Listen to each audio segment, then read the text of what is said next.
can you confirm na yung sinabi po ni SOJ na may 15 na police na under restrictive custody in relation to their alleged involvement po doon sa missing Sabongero case? Yes, we have placed several personnel under restrictive custody pending the investigation on the missing Sabongeros. That we can confirm.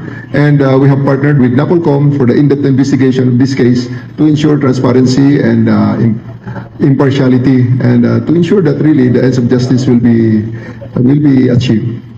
Are they here, sir, in Camp Crame? Yes, they are in Camp Crame. Last question, ano po yung pinakamataas na rango doon sa 15 na... Lieutenant Colonel. Lieutenant. Thank you, sir. Thank you, ma'am. Next.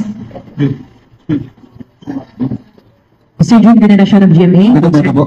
Sir, yung si alias Totoy daw, yung story ito nung last week, may nasubmit na daw sa PNP ng mga petty cash vouchers. Ang sinasabi niyang petty cash voucher is part of the attachment of his affidavit submitted to the DOJ now.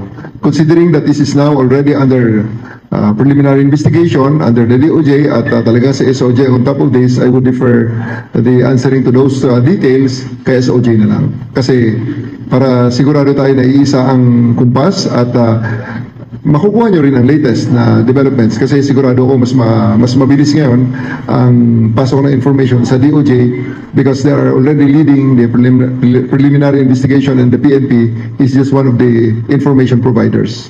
Yung po bang mga names doon sa petty cash vouchers, same din nung mga 15 na police officers? Hindi lahat, hindi perfect ang matching, no? Hindi perfect ang matching kasi yung 15 naman na names ay iba-ibang sources noon, hindi lang yung petty cash vouchers, no?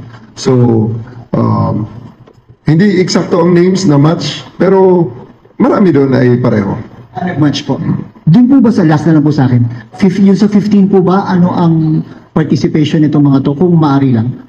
Well, yan ay subject ngayon ng investigation. Yan ang subject ng investigation, both administrative and criminal investigation. So, hindi ko naman pwedeng pangunahan siguro, pagpapasensya nyo, hindi ko mapangunahan kung anong magre-resulta ng investigation na to. In the interest of fair play, bigyan natin sila ng pagkakataon din na sagutin yung mga reklamo laban sa kanila. Pero isang sigurado rito, hindi namin sila bibigyan ng luwag, hindi namin sila bibigyan ng puwang na paglaruan ng ating justisya. Yes, ma'am, go ahead. Sir, itong 15 po ba, identified ni alias Totoy doon sa affidavit niya po? Yes. Can you confirm din, sir, na nasa ilalim ng protection po ninyo si alias Totoy, gaya po ng sinabi po ng DOJ, sir?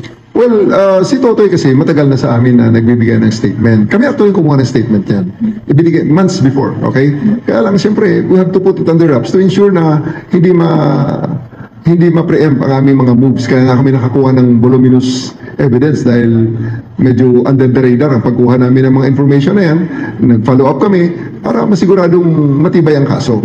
So, sa ngayon, ang lahat ng mga information na yan ay nakasubmit na sa DOJ for their preliminary investigation.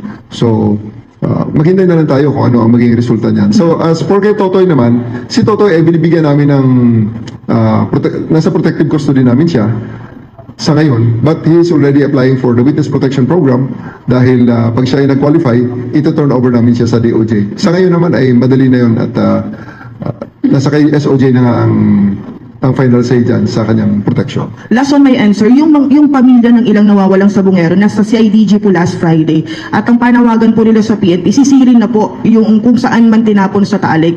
Ano pong latest po dito, sir, sa panig ng PNP? Actually, yung plan na yan para masisid ang mga katawan na yan ay hindi lang naman sa Taal ang information na hindi lang naman, based on our information, hindi lang naman sa Taal ang disposal, no? Hindi lang sa lake ang disposal. May mga areas pa. At yan naman ay mga ini-examine na namin. Hindi lang natin pinipreempt para to preclude yung, you know, alam mo na, ma-preclude yung pag, may mga tao apektado dyan, gagawa din siyempre ng paraan yan na ipigilin ang efforts ng police. Thank you very much, ma'am. We'll proceed with Mr. Alfred Dalizon from People's Journal. Morning, sir. Sir, dun sa may nagsasabing kung sisisirin yung Taal, napakalaki po nun at parang impossible unless na ma-pinpoint talaga ng mga witnesses yung exact location kung saan tinapon. pabor ba kayo talaga na sisirin yun? Or sabi nyo meron mga disposal na ibang areas? Well, andyan ang lahat ng challenges eh. Hindi naman ibig sabihin na challenging, hindi na natin gagawin. Dahil challenging siya, hindi natin gawin. We'll try. We'll see how far we can go sa ating mga efforts. Pag hindi kaya, aminin natin na hindi kaya, and we'll try another way. Pero kung makaya naman sa normal na tech diving, baka po pwede. Okay? Sir, anong comment nyo doon sa reports na hindi lang sila nilubog sa Taal, kung hindi meron mga iba sinulog po yung mga victims? May mga information tayong ganyan. Yan nga sinasabi ko na based on our information, hindi lang sa Taal ang disposal. So pati ang ibang mga lugar na yon ay tinitingnan din natin. At before, syempre, ayaw nating i-preempt nga ang ating mga efforts. So hindi namin masyadong sinasabi muna. So now that you're asking, yes, we are looking into other places na posibleng disposal area nitong mga hinahanap nating mga biktima. Sir, last question. Sir, you were highly involved dun sa efforts ng government to get Pastor Kibuloy and former President Duterte.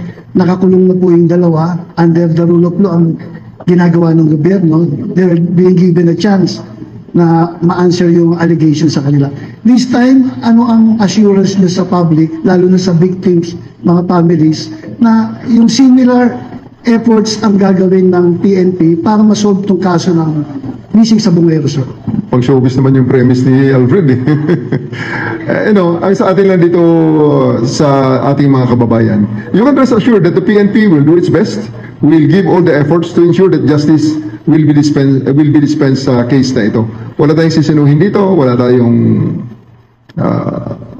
ibang magiging layunin dito, kundi bigyan lang ng hustisya itong mga naging biktima ng case na ito. Hi Chief, good morning. Balikan ko lang yung 15 policemen under restricted custody. Saang unit po sila naka-assign, and ano ba sila, active or retired policemen? Marami tayo. Hindi ko na siguro isa-isahin. Basta marami sa kanila is nasa support units, may mga galing sa region, may mga sa APC. So, may mga iba-ibang mga units sila. Okay? So, ina-account natin at may mga, lahat sila active. May isa is, except for one na due for retirement at 3 na dismissed. Dati nang dismissed ang identified ng mga pangalan na yan. Okay? Okay. Pero ito, hindi natin tinatapos sa 15 ito ha.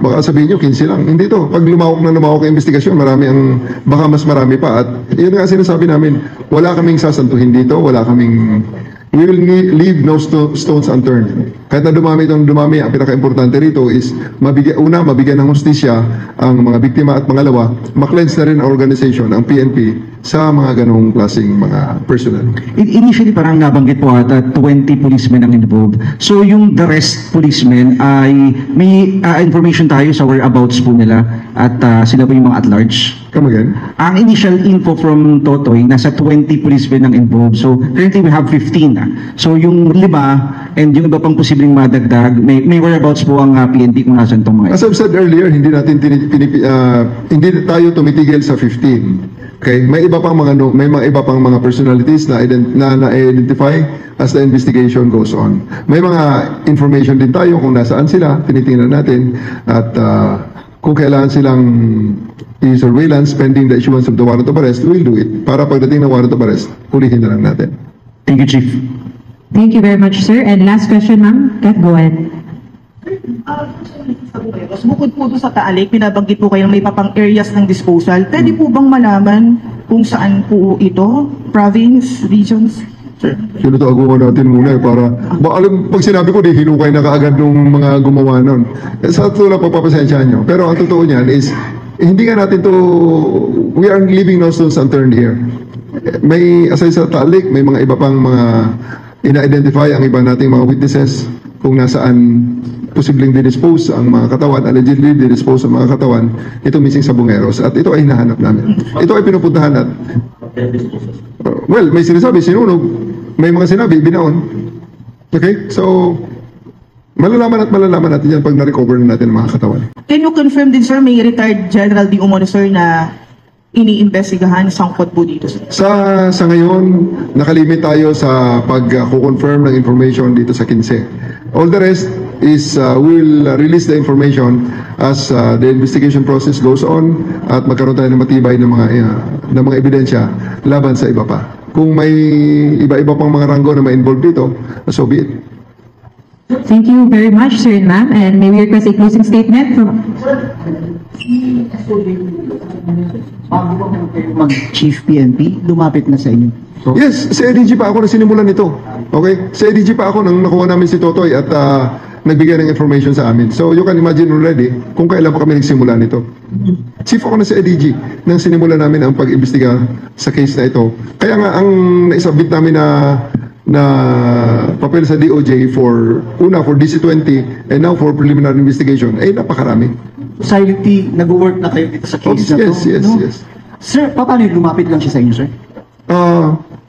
Pwede bang yung connection namin putulin ko na doon para hindi na rin ma-preempt kung paano namin siya nakuha at paano nag-cooperate sa amin yung witness nito. Initial reaction niyo nung nalaman niyo yung nalalaman niya? Oh, well, I was very shocked. At saka, doon nga, alam na namin noon pa. At